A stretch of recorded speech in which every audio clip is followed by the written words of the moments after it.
blended malt Scotch whiskey. In fact, whiskey was the first drink by my father when I graduated. And Ma was, of course, a little offended.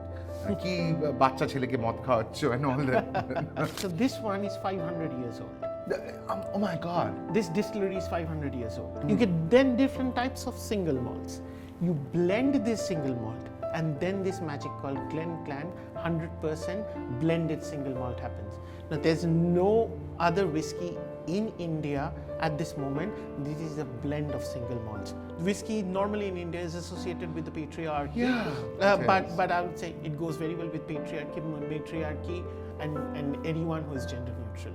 Whiskey is almost like politics. Yeah. I mean, Yes. it changes its colors changes all the its time. colours. Reminded of our favorite icon, Rabindranath, Yeah. who traveled to the Scottish Highlands Yeah. in the mid-19th century.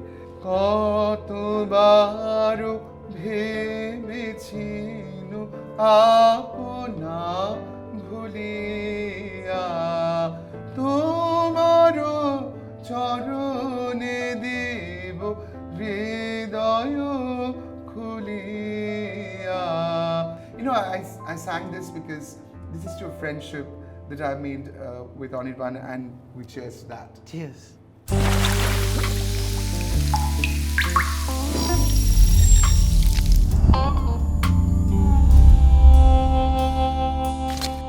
Should old acquaintance be forgot and never brought to mind? Should old acquaintance be forgot and days of all lang syne? For all lang syne, my dear, for all lang syne, we'll take a cup of kindness yet for all lang syne.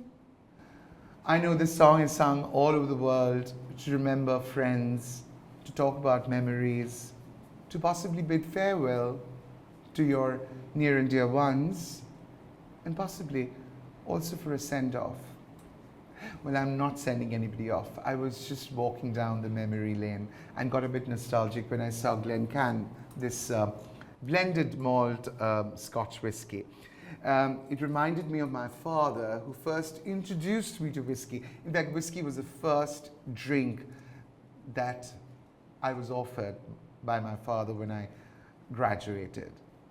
And you know, Anirban, I remember my memories that we were taken on whiskey barrels to these factories where they make malt, and we were offered little shot glasses of wine, whiskey that you travel through. And Ma was, of course, a little offended. Ki bacha chile ke maut khao and all that jazz. Yeah. But my father drank different kinds of whiskey, and I'm sorry, I don't even remember half of the names.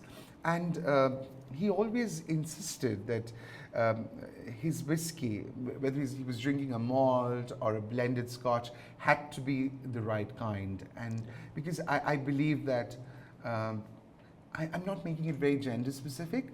A lot of my women friends enjoy Glen, but I've seen mostly whiskey is a lot associated with patriarchy that we fight for all the time. Yeah. But in 2024, as we stand today, it is as gender fluid as it can get, because it is drunk by everybody of all gender.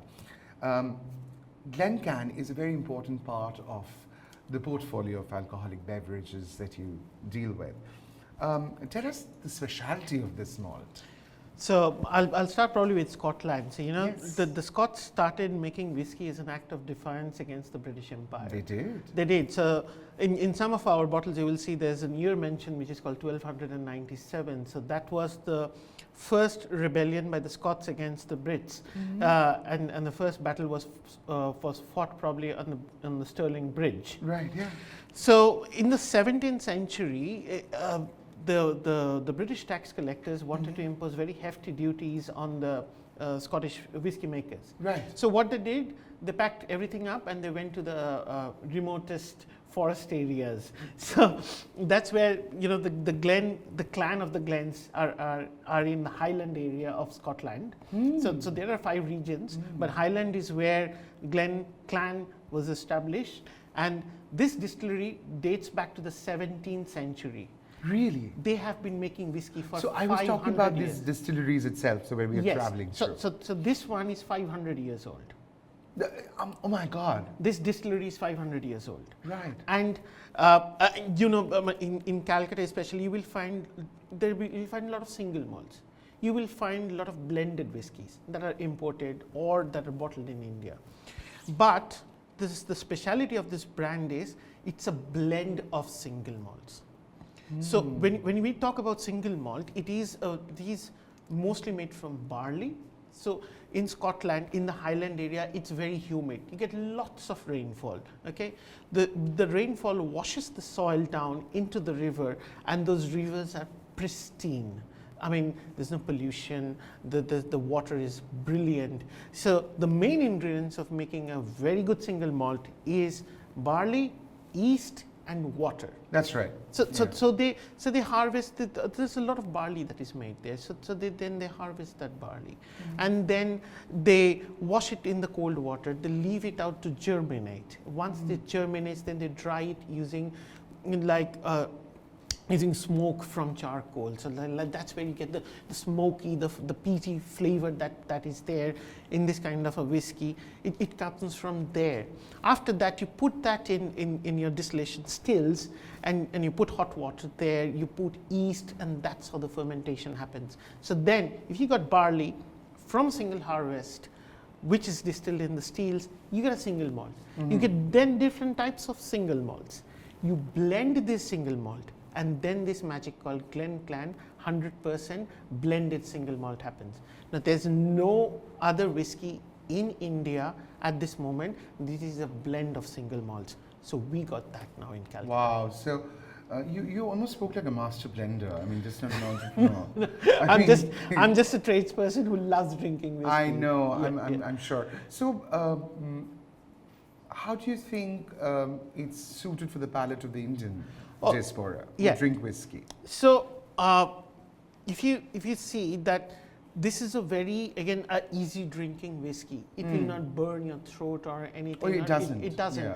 Yeah. So it's a smooth drinking. Like you said, it's very gender neutral. And he said that whiskey normally in India is associated with the patriarchy. Yeah. But I would say it goes very well with patriarchy, matriarchy, and anyone who is gender neutral. Wonderful. So that's why we brought this whiskey in, because of its smoothness, its elegance, it's easy to drink, and if you drink in moderation, which you should always do, it doesn't give you a nasty hangover. So, wonderful. So that's what whiskey drinking is associated with a lot of memories. Yeah. You know, so that's why how I remembered my father. I know whenever we drink whiskey and we say that, you know, my grandfather used to drink it, his tipple was this. My father's tipple was this. My brother's tipple is this. Yeah. No, so whiskey is almost like politics. Yeah. I mean, it changes its colors all the time. Color, yeah. No, so I'm just saying that, you know, I have mostly seen gentlemen drinking whiskey and then moving to another chamber to have a cigar with possibly a liqueur or something. Yeah. But a lot of good life is associated with whiskey drinking in literature, in arts. You know, when you say that it's a very gender fluid drink, I think there is a lot of the LGBTQ tribe, which is also moving, although I don't believe in communities and tribes, I believe in a larger cosmopolitan diaspora. But I've seen a lot of the LGBTQ tribes moving towards drinking whiskey from their vodkas and wines. This shift has also happened. Do you also feel, when I say this, what I mean is whiskey kind of stands for a social change? Whiskey definitely stands for social change. It just helps you to break those gender barriers, which are prevalent now, still now unfortunately prevalent in our society. So these kind of whiskeys, which are easy drinking, that doesn't give you a hangover, like you don't need to order a separate drink for your female companion or whoever is Right. from the LGBT community. You can just sit down with whoever you're with, and you can enjoy one drink, which is a Glen Clan whiskey. Wonderful. And I'm going to be very keen on knowing. It kind of pairs with different kinds of food, also, I guess. Yes, I mean, apart from the cashew nuts and yes, and the nuts, apart from the peanuts, yeah. but it can go with a little bit of it can kebab go- and of course. especially Indian food. Yeah, that's what I'm talking about. we can. It also goes with very well with fish. It does. It does. Okay. So any kind of Bengali canapes that you can make, Right. which has got less of Cocktail an oil. fish chops and Yes, exactly. right. Which is not very oily or not very Nice, deep fried. nice. It goes really well with that. I'm very keen on knowing something that, and this goes with this is like probably a little GK for me. Yeah. Do you think a lot of Tibetan food like momos and dumplings go well with whiskey? Oh yes, they does? they do. I mean, traditionally, if you go as you go north, obviously it's very cold up there. So, That's right. they drink a lot of Right. whiskeys out there. So I have had sessions where people had momos and they even had thukpas after having this whiskey. Oh, okay. And it has been it- very it- well with them. It has Right, paired. right. It has paired very well with of course not jhol momo, but steamed momos. Steam momo, of course, Yeah, of yeah. course. So well, let's cheers to that, Yeah. and also, I'm reminded of our favorite icon, Rabindranath, Yeah. who travelled to the Scottish Highlands Yeah. in kind of mid 19th century, and he was exposed to Scottish ballads, songs.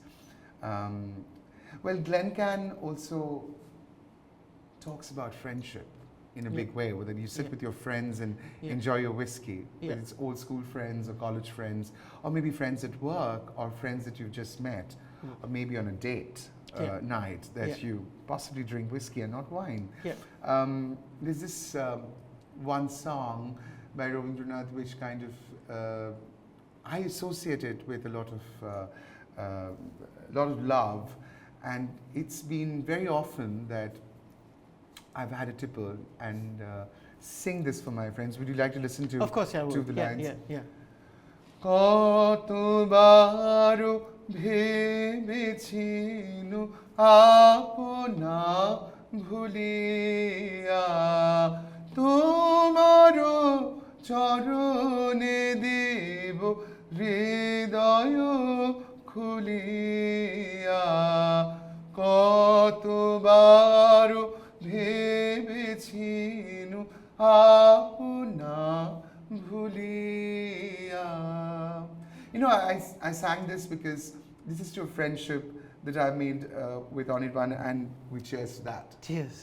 Thank you for that brilliant insight into your world. Oh, you're most welcome. And now it's my world too, because I got to know so much about winemaking, about the history of malts, Yeah. and also how we developed friendship over these spirits, a spirited friendship, I must say. Yes. Yes. So what is very interesting on Irvan is the fact that, well, it's the beginning of the journey for you. How do you look at the industry of alcoholic beverages all across the world today? How do you, people becoming more health conscious and different kinds of diets? I think like the different brands of cars, there's different brands of diets too. How do you look at the industry and how do you associate wellness with it? I wanted to know. So, I'm not sure about what happens in India, but what I see out there in Europe, in America, as well as in Australia, people have a tendency to go with low alcoholic beverages. Mhm. So there's a trend where you will see that people drink more of beer, more of wine, and more of low alcoholic beverages like soju, but they will not go and drink whiskey. Soju is a Korean drink. Soju is a Korean Yeah. drink. We do Korean soju as well in Right, Kolkata. right. So what we have seen that there's a big push towards low alcoholic beverages, more towards fitness, and what I always promote and what I believe is responsible drinking. Mhm. So sit down with friends, go for a drink, don't get drunk, and don't drink and drive. Right. Well, summing this up, I also wanted to ask you once that the way that India is moving in terms of the industrial growth, new brands coming in. Well, there was no concept of spirits in malls today, but today any plush or good mall would have a spirits counter. Yeah. Retailing has become a very important part of alcohol selling, not just the nook and neighborhood shops, but also going to a mall to buy your favorite tipple. And of course, there are these duty-free counters in airports which kind of make it look so lavish. And I'm just kind of very intrigued to know how's India keeping up with all this? So if you see in Calcutta, you will see there's a lot of, and they, in our industry we call it as modern trade, where people have an option to just walk into a store, look at all the brands and hold a brand in your hand. It's like the selling alcohol in India has come from that small nook shop where they had like grill gates in front, which prevented you from going inside, to a walk-in retail where women are very comfortable, especially women are very comfortable to walk into those stores, they look at pick a bottle of wine, look at the brand, look at the label. Then there are shops that are now open even in Calcutta where they have sommeliers present, they talk to you about the wine. So it's more of an experience. Buying a bottle of a good whiskey or a good wine is it's a nicer experience.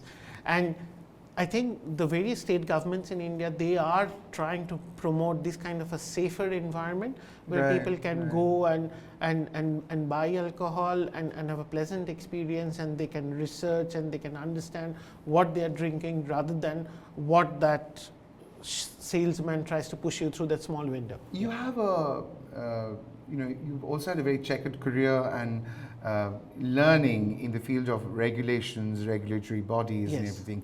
I'm not going to go into that much, but would love to ask you, because we're a price-sensitive tribe, especially the Bengalis and also the Indians. We like to negotiate our vegetable buying also. But how do you look at the pricing vis-a-vis other brands when Telenga Park wines or your wines are concerned? So we do sell a very premium product out here, which is Telenga Park. So it is not like a run-of-the-mill product like.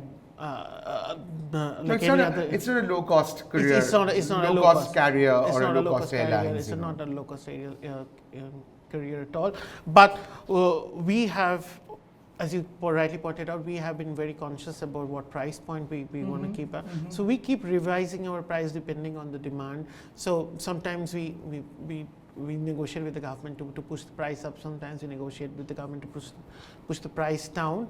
But here, I mean, it is like even our whiskies, they are at par with the other brands that are made in India or imported from outside, and sometimes they're lower than that. And our wines are very evenly balanced in less than 2,000 rupees, so that everyone can enjoy it in a responsible way. Wonderful. So, we've come to the closing of this session, but only for the podcast. We carry our banter and conversations later. But I'm very tempted to say this, that hold your drink, not your tongue, because you need to speak about your spirits, how it charges you every time when you go out, when you meet people, and create your story.